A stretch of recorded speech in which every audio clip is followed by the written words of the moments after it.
and provide justice for victims by allowing prosecutors to go after those who publish non-consensual explicit images online. The First Lady met with members in the House and the Senate, survivors and their families, and advocates throughout the process to get this bill across the finish line. We are grateful for the First Lady's hard work and dedication to this issue, and moving forward, she will continue to champion the well-being of our nation's children through her Be Best agenda. I know the President looks forward to signing that bill into law later this afternoon, and we will see you all there. In other news, the One Big Beautiful Bill passed the House Budget Committee last night, bringing it one step closer to final passage.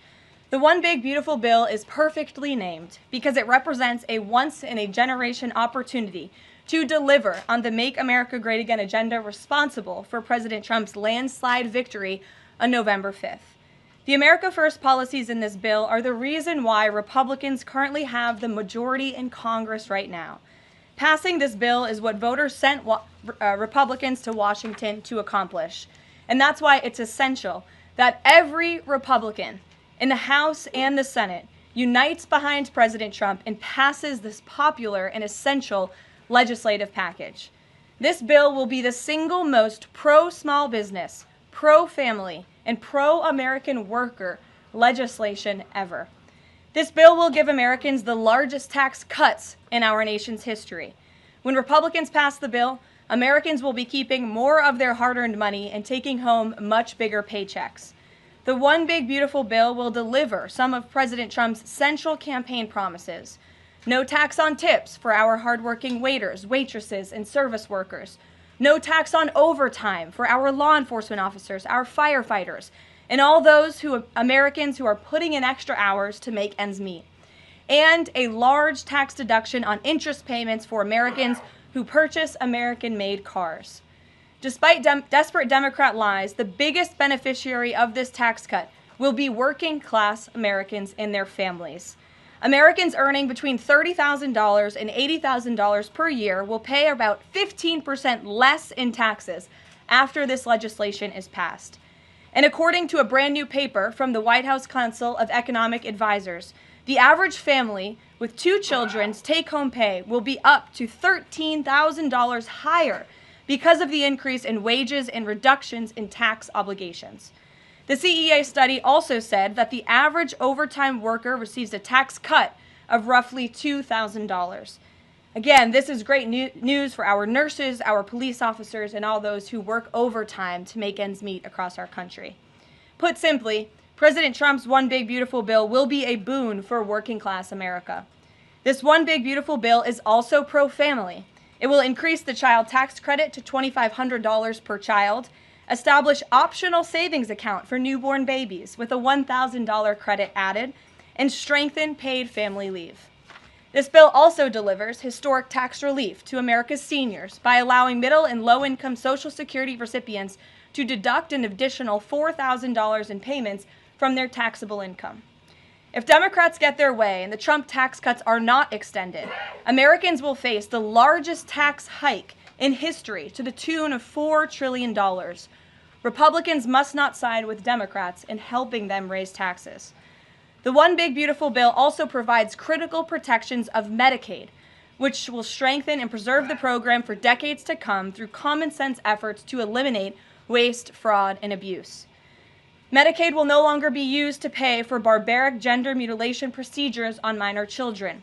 And the 1.4 million illegal aliens who are currently improperly receiving Medicaid benefits will be kicked off the program to preserve it for hardworking American citizens who need it.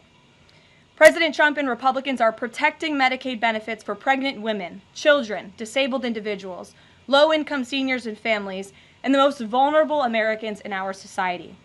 And that's what Democrats are so angry about. Basic Medicaid protections that will stop the funding of transgender insanity and illegal aliens from ripping off American taxpayers. As you all know, over his first 4 months in office, President Trump ended the previous administration's open border crisis and secured our homeland in record time, all using executive authority. Now Congress needs to act. The One Big Beautiful Bill is the most significant investment in our nation's border patrol and law enforcement agents in our nation's history. The bill ensures that President Trump's popular and successful border security measures are made permanent. Republicans have the backs of Border Patrol and ICE agents who were put through hell over the past 4 years and have quickly worked to secure our southern border. And that's why this bill gives them more resources to do their jobs, including a $10,000 much-needed bonus to ICE agents and Border Patrol agents over the next 4 years. To provide those brave agents with desperately needed reinforcements on the ground, the bill allows for the hiring of thousands of new ICE personnel, customs officers, and Border Patrol agents. These significant hirings will empower President Trump to continue delivering on his promise to carry out the largest mass deportation in the history of our country. Again, that is a promise that Republicans made to American voters. It's a promise they were elected on, and it's a promise Republicans on Capitol Hill need to keep: secure our border. To supplement those efforts, the bill's funds will fund the completion of President Trump's signature border wall. As a result, 701 miles of primary wall, 900 miles of river barriers, 629 miles of secondary barriers, and 141 miles of vehicle and pedestrian barriers will be constructed when this bill passes, along with cutting-edge technology to secure our homeland from dangerous illegal alien invaders. This bill also advances our national security and defense interests by ensuring the United States military has the necessary resources to remain the strongest and most lethal fighting force in the world.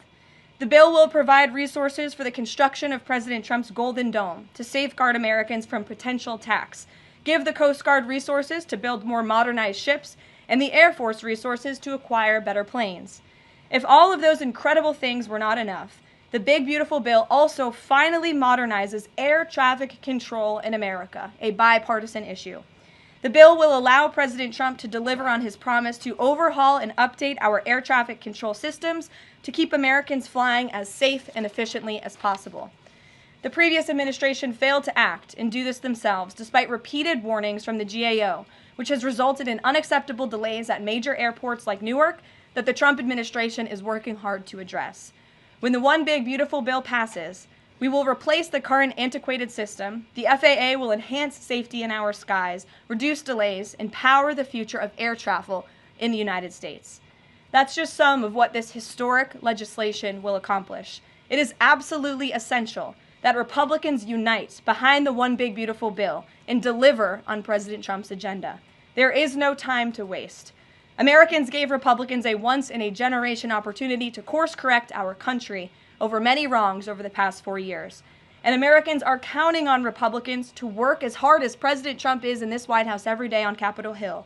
Send this legislation to his desk as soon as possible for his signature. Here in our new media seat today, we have Liam Cosgrove, the White House correspondent for Zero Hedge. With that, Liam, please kick us off. Thank you, Caroline. So my first question is on foreign policy. Sure. The president has made several moves towards peace in multiple fronts: India, Pakistan with the Houthis, talking with Iran and talking with Putin. Biden didn't even talk to Putin for the entire span of the war, which is crazy considering two nuclear powers were engaged in a proxy war. So I do admire these moves by the current president, I'll be honest. However, as of today, we are still funding both Israel's and Ukraine's wars. So can Americans expect to finally be done financing foreign wars at some point? Do you consider that one of the president's goals? Well, I think I can summarize the president's foreign policy agenda with 2 words: America first. And that means putting the American people and the American taxpayer first. And that's why the president is moving as quickly as he possibly can and working overtime to end these conflicts in both Israel and in Gaza, and also the Russia-Ukraine war. As you all know, the president will be speaking with Putin at 10 o'clock. He plans to call President Zelensky when that call concludes. I spoke to the president about that call at 10 o'clock. I don't want to get ahead of those very important conversations, but of course you will hear directly from the president or me after those calls conclude today, so you can expect that. As for Israel and Gaza, the president continues to not only himself but his national security team engage in talks on both sides of this conflict. The president made it very clear to Hamas that he wanted to see all hostages released. And last week, when we were flying out of town, there was great news on that front with the return of Eden Alexander, who is the last remaining hostage in Gaza. So to answer your question, the president is always thinking about the American people, the American taxpayer first. He wants these conflicts to end, not just to save money, but most importantly, to save lives. Thank you. And my only other question for you is, so over the weekend, President Trump posted Truth Social a video highlighting what most people call the Clinton body count, which is the strange number of suicides that seem to happen in Clinton circles. I have a headline here from the Washington Post that said, Trump peddles false conspiracy theories tying the Clintons to several deaths. So I just wanted to highlight real quick, this wasn't in Trump's video, but this is from the Arkansas Times, and it's the death of Mark Middleton, who was a former Clinton White House aide, who was found dead on a Clinton Foundation property. And I'll just quote from the Arkansas Times. Middleton apparently shot himself in the chest with a shotgun and also hung himself from a tree with an extension cord. So I have no idea how somebody commits suicide that way, but if the Washington Post is here, maybe you can enlighten us as to how that was actually a suicide. So anyways, that's just a lead into my question about the most famous Clinton-related suicide, which is that of Jeffrey Epstein. There's still a lot of questions around that case. You've released phase 1 of the Epstein files. What was missing from that is any connection to his ties to intelligence agencies, and that's really the whole story, that not just trafficking young girls, but doing it on behalf of intelligence agencies, and even potentially as part of a blackmail ring with potential ties to the Israeli government. So for phase 2, when can we expect it? Will it have information pertaining to those aspects of the Epstein case? I know the Attorney General has committed to releasing those files. I would defer you to the Department of Justice on her timeline, but when she has made a promise in the past, she has kept it, and I'm certain that she will in this case as well. Rachel. Thanks so much, Karoline.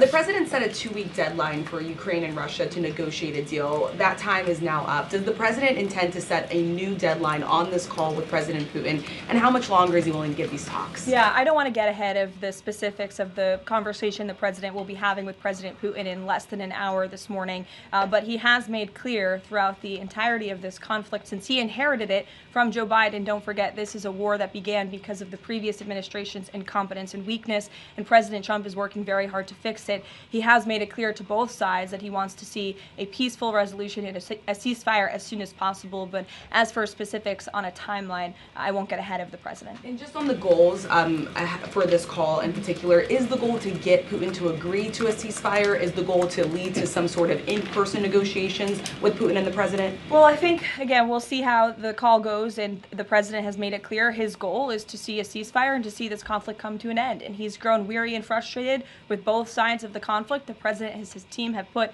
an enormous amount of effort in solving this very complicated war that, again, began because of the last administration's weakness. Does he still want to meet Putin personally? I think the president would certainly be open to that, but let's see how this call goes today. What's the status of the secondary sanctions package? The president's been talking about that. You haven't imposed them yet, but is that still on the table? I think everything's on the table, yes, and again, I won't get ahead of the president in any commitments or decisions, but certainly it's something he's been looking at and discussing. Elaine. Hi, Ken. I want to ask you about the House budget bill. So, does the president agree with Republicans behind this bill that Medicaid work requirements should be implemented as soon as 2026? So the president wants to preserve and protect Medicaid for Americans who this program was intended for, the most vulnerable in our society: pregnant women, low-income families, seniors, those who truly need these benefits. And it should be going to people who physically cannot work. We want to see able-bodied Americans at least working 20 hours per week, whether that's part-time or full-time, whether that's even looking for work or volunteering for 20 hours a week if they are receiving Medicaid. These are common sense provisions. These are common sense changes that were actually introduced by former Democrat President Clinton. They've been supported by every Democrat president since, including the previous president, Joe Biden. But again, these are common sense reforms to ensure that those that this program was intended for receive those benefits. And then just a quick follow-up. Is the president okay with this bill adding to the deficit? This bill does not add to the deficit. In fact, according to the Council of Economic Advisors, this bill will save $1.6 trillion. And the president absolutely understands and hears the concerns of fiscal conservatives and of Americans who want to get our fiscal house in order. That's what the intention of this bill is. There's $1.6 trillion worth of savings in this bill. That's the largest savings for any legislation that has ever passed Capitol Hill in our nation's history. The next bill that even comes close was $800 billion. That's less than half of the savings that we see in the One Big Beautiful Bill. And so the goal of this bill goal is to produce economic growth, to cut taxes, and to get our fiscal house in order. And this is the right step in the right direction towards doing that. Thanks. Edward. Yes, thanks. And then I'll go to you. Thanks, You're Kevin. welcome. I want to get the President's reaction to Moody's downgrading the credit rating of the United States.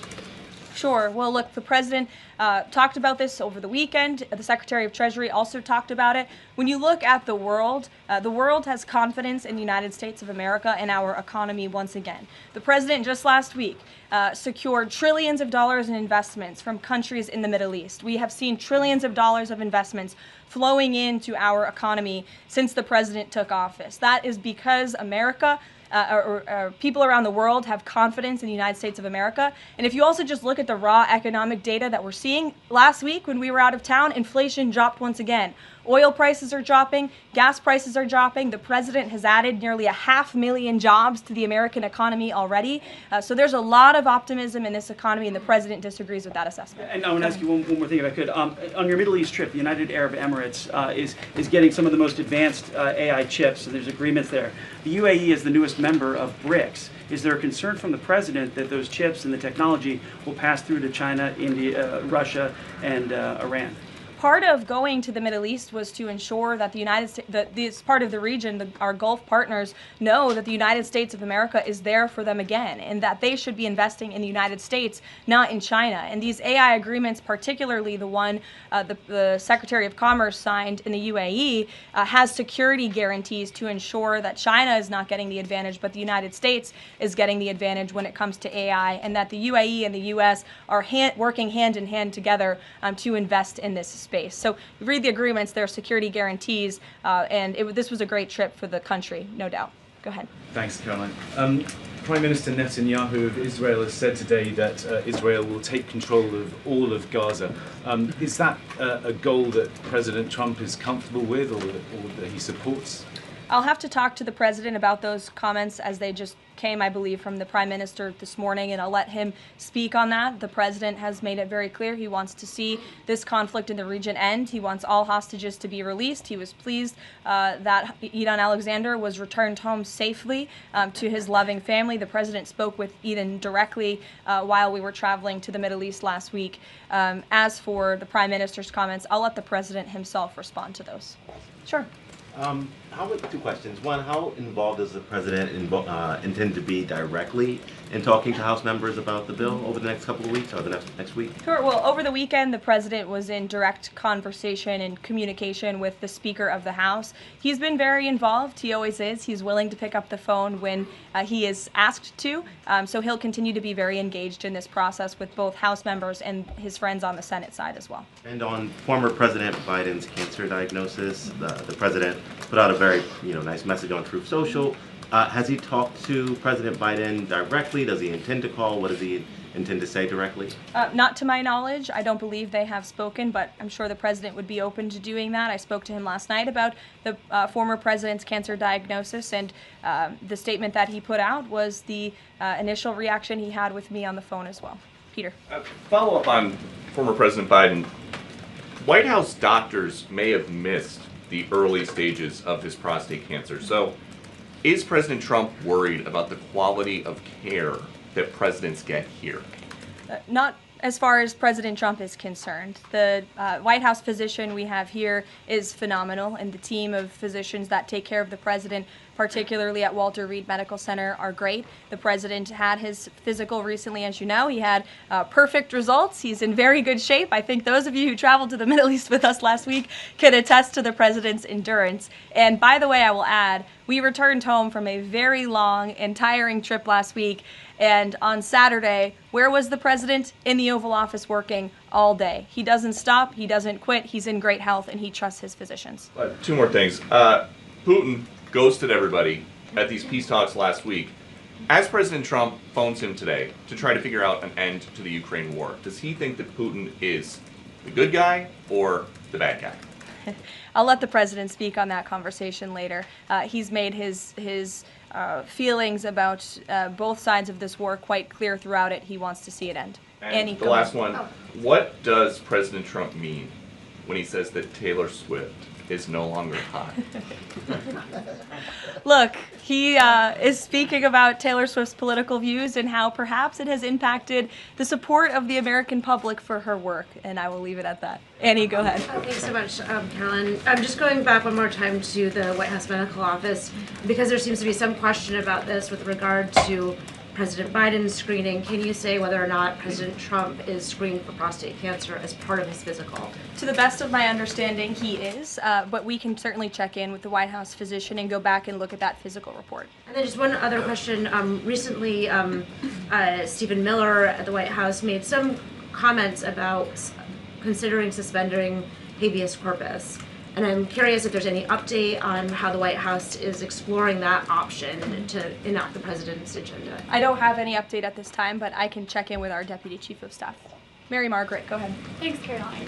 Given the ongoing revelations about the former president's mental acuity and how staff and media covered that up, especially with the release of this book, 2 days, I think, is there any interest in further scrutiny of Kevin O'Connor, the former president's physician?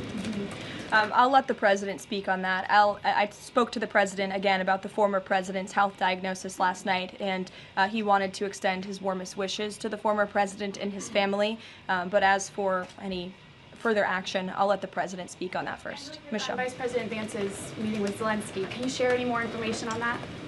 My understanding was it was a good meeting, a productive meeting, and we're grateful that the Vice President did it and that he also went to the Pope's first Mass in Rome. I also have an update on that. The Vice President passed along a letter to the Pope from the President and from the First Lady extending their warm wishes and inviting them to the White House as soon as they possibly can come. Michelle. On Iran, Steve Witkoff said yesterday that continued enrichment is a red line for the U.S. The Iranian foreign minister says that's going to continue no matter what. How committed is the U.S. to that red line, and what's the next step for the next round of talks? We are 100% committed to that red line. The President, Special Envoy Witkoff, Secretary Rubio have made that incredibly clear, not just to the American public, but also in those discussions that Special Envoy Witkoff has had directly with the Iranians. And the next round of talks? I don't have an update for you, but we can get one. To the back row. Go ahead. Thank you, Caroline.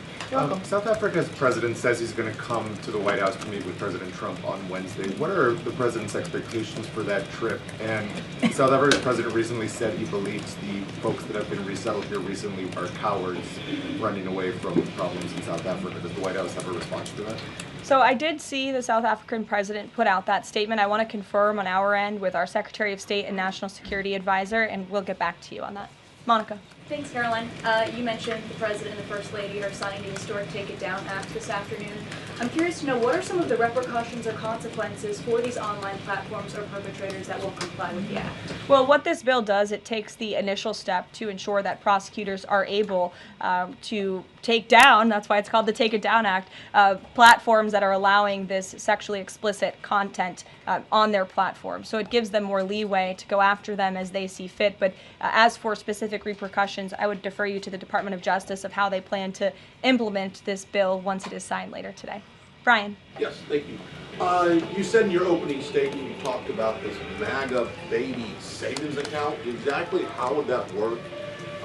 Who would be eligible for it? I'm assuming women would be eligible for that. Yes, so one of the provisions in the One Big Beautiful Bill, as I said, this is a very pro-family piece of legislation. Not only does it increase the child tax credit, but it also includes MAGA baby savings accounts for children that are born before January 1st, 2024, under 8 years old, U.S. citizens, and have at least one parent with a valid Social Security number. And when this tax provision becomes law, the child, if the parents seek to do this, will be set up with a savings account. Essentially, it's a 401k for a newborn baby. And child's relatives, their parents, can contribute up to $5,000 per year of after-tax dollars annually to that account. And then later in the baby's life, at age 25, savings account holders can withdraw up to the full balance of the account. Upon reaching 30, the account holders can access the full balance of the account for any purpose desired. So it's a great initiative for new parents, new mothers who want to set up this savings account for their children. Ouija. Thank you, Caroline. President Trump and his top economic aides have repeatedly said that Americans will not pay the cost of tariffs. In fact, last week, Lutnick said people have to drop the, quote, silly arguments that consumers would pay the cost. But over the weekend, as you know, the president posted that Walmart should eat the tariffs and not charge the value customer anything. I'll be watching, and so will your customers. So does he acknowledge that if companies don't absorb the full cost, Americans will have to pay? Well, first of all, the CEO of Walmart made those comments about the tariffs on an earnings call where CEOs, I believe, are legally obligated to give the most dire warnings and forecasts to their investors and stakeholders. The reality is, as the president has always maintained, Chinese producers will be absorbing the cost of these tariffs. And that is why China was so quick to hustle to the negotiating table with the United States of America. They need our markets, they need our consumers, and I would again point you to the inflation report that came out last week showing that inflation is declining in large part because energy prices are dropping across the board in this country because of the president's robust energy agenda that he has taken since January 20th. So the president is committed to ensuring that prices remain low for American consumers, and he maintains the position that foreign countries will absorb these tariffs. What does he mean by "I'll be watching" to Walmart? He'll be watching, seeing what they're doing. Jennifer. On the gift plane from Qatar, 3 things. Is there a timeline for the U.S. receiving that plane? Do you know how long it will take to retrofit the plane to presidential standards? And thirdly, has the intelligence community, security folks, have they weighed in on whether that plane can actually be secured to presidential standards?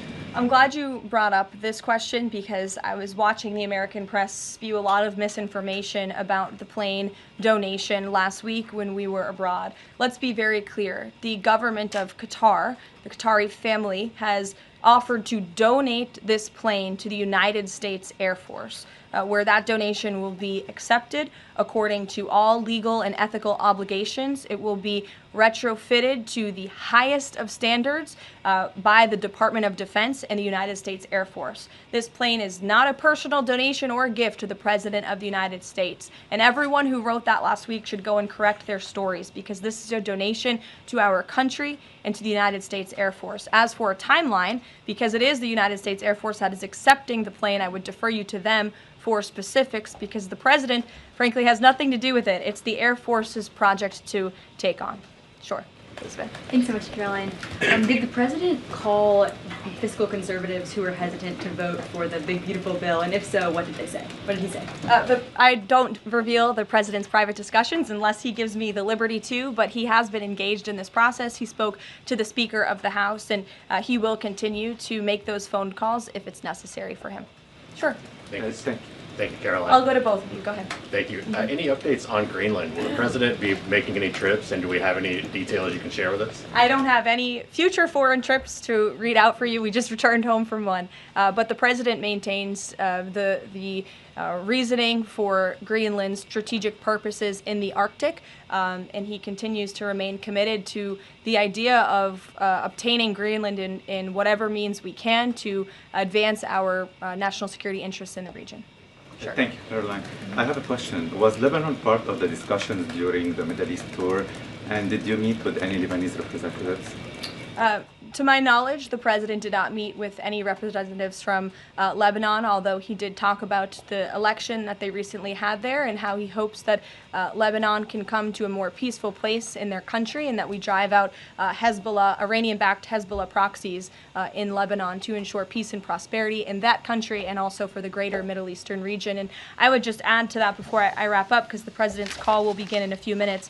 The president's historic tour to the Middle East last week truly reset our foreign policy agenda in that region. I think actually, in fact, the Washington Post had a headline, President Trump remakes U.S. foreign policy in the Middle East. And that's absolutely true. He took a courageous and bold step to lift sanctions on Syria. He strengthened our ties with our Gulf partners, and he put Iran into a very difficult position because the United States of America is back. And I will summarize the president's trip with an anecdote that I heard directly from a member of one of the foreign delegations. I asked him how hopeful their country was when they learned President Trump won the election. And he told me when President Trump won the election, it was like the lights turned on in a dark room.